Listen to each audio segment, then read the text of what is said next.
20 वर्षीय जोसेफ अपने घर के बाहर कुर्सी पर बैठा लगातार कुछ सोच रहा था। तभी उसका एक दोस्त वहां आ गया। आते ही बोला, क्या बात है जोसेफ, क्या सोच रहे हो? जोसेफ ने उसे सामने वाली कुर्सी की ओर इशारा देते हुए कहा, बैठो वरुण। जोसेफ ने कहा। वरुण ने सामने वाली सीट संभाल ली, साथ ही अपना सवाल भी दोहराया। क्या सोच रहे थे? क्या बताऊं यार, बहुत अजीब सी बात है, जोसेफ ने चिंतापूर्ण स्वर में कहा। कुछ बोलो तो सही, बात तुम्हारी समझ से बाहर हो जाएगी। मैं फिर भी समझाने की कोशिश करूंगा, तुम बताओ। वरुण जिद पर अड़ गया। तो सुनो। वरुण ने पूरा ध्यान जोसेफ की तरफ किया। जोसेफ ने बताया, कल रात मुझे डैडी की बहुत याद आ रही थी। मैं कब्रिस्तान में उनकी कब्र पर गया था। वहां जाकर मैंने फूल चढ़ाए और वहीं बैठ गया। फिर कुछ देर बाद चर्च में आकर डैडी की आत्मा की शांति के लिए प्रार्थना करने लगा। तभी मुझे ऐसी आवाज़ आई जैसे ही कोई रो रहा हो। फिर एक साथ 2 लोगों के रोने की आवाज़ आई। फिर 2 मिनट के अंदर अंदर मैंने अनेक लोगों के रोने की आवाज़ सुनी। ठीक 3 मिनट तक मैं उन आवाज़ों को सुनता रहा। फिर चर्च के पीछे कब्रिस्तान में वापस लौट गया, क्योंकि मैंने अनुमान किया था कि वो रोने की आवाज़ वहीं कहीं से आ रही थी। इसलिए मैं वापस कब्रिस्तान चला गया।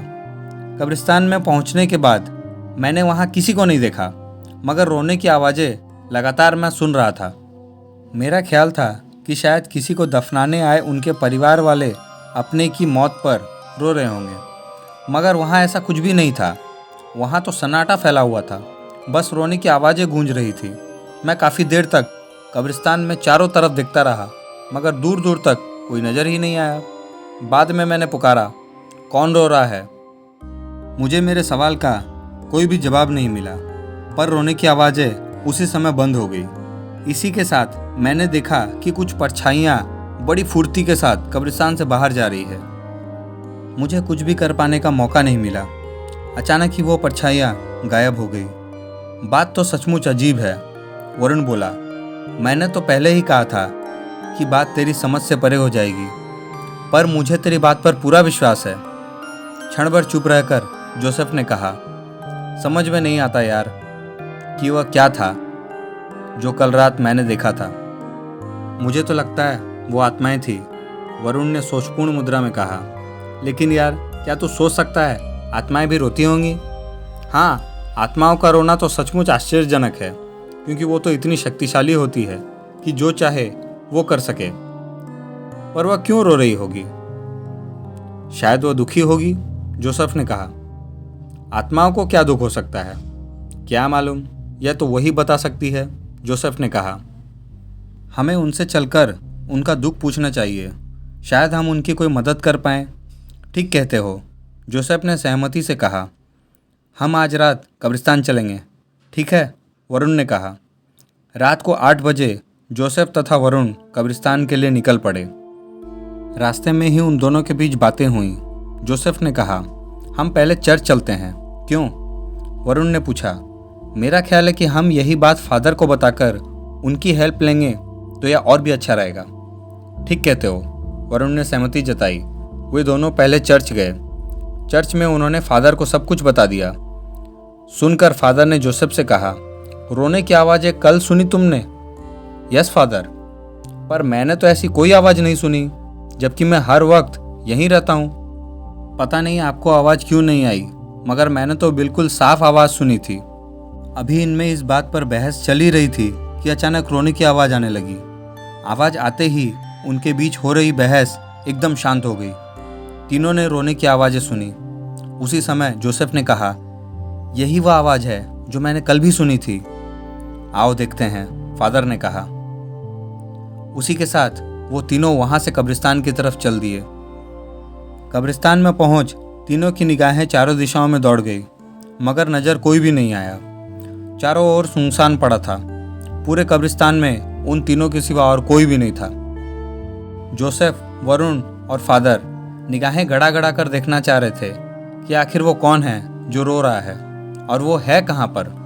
लाख कोशिशों के बाद उन्हें कोई नज़र नहीं आया। उसी समय जोसेफ ने पुकारा, कौन हो तुम? क्यों रो रही हो? तुम जो भी हो, हमारे सामने आओ।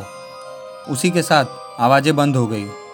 जोसेफ आगे बोला, इस तरह रोते रहने से कोई फ़ायदा नहीं होगा। हमें बताओ अपना दुख, शायद हम तुम्हारी कोई मदद कर दें। मगर जवाब में कुछ भी हासिल नहीं हुआ। ना तो कोई सामने आया और ना ही कोई आवाज़ आई। जोसेफ ने फिर कहा, अगर तुम किसी बात से घबरा रहे हो तो तुम्हें घबराने की कोई ज़रूरत नहीं है। हम वायदा करते हैं कि तुम्हें किसी तरह का कोई नुकसान नहीं पहुंचाएंगे। बस एक बार, सिर्फ एक बार तुम हमारे सामने आकर हमें अपने मन की बात तो बताओ।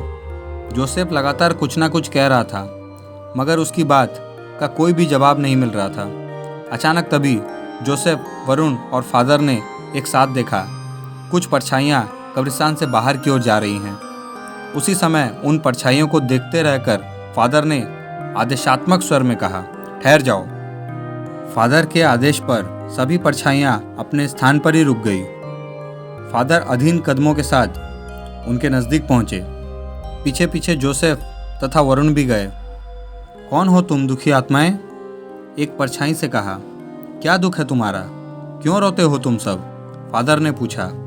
हम वो आत्माएं हैं जिनका शरीर एक हादसे का शिकार हुआ था और मिट्टी बन गया था, पर हम उन शरीरों से मुक्त हुई आत्माएं इसलिए दुखी होकर भटक रही है क्योंकि हमारा अंतिम संस्कार नहीं हो सका है। इस वजह से हम आत्माएं पल पल तकलीफ का एहसास कर रही है। हमारा अंतिम संस्कार करो। ठीक है, मैं तुम्हारा अंतिम संस्कार करूँगा, फादर ने कहा। फिर शीघ्र ही फादर ने उन सभी आत्माओं का अंतिम संस्कार कर उन्हें मुक्ति दिला दी। इनके साथ ही सभी आत्माएं प्रसन्नता के साथ वहाँ से हमेशा हमेशा के लिए अपनी सही जगह पर पहुँच गई। दोस्तों, यह एक काल्पनिक कहानी है।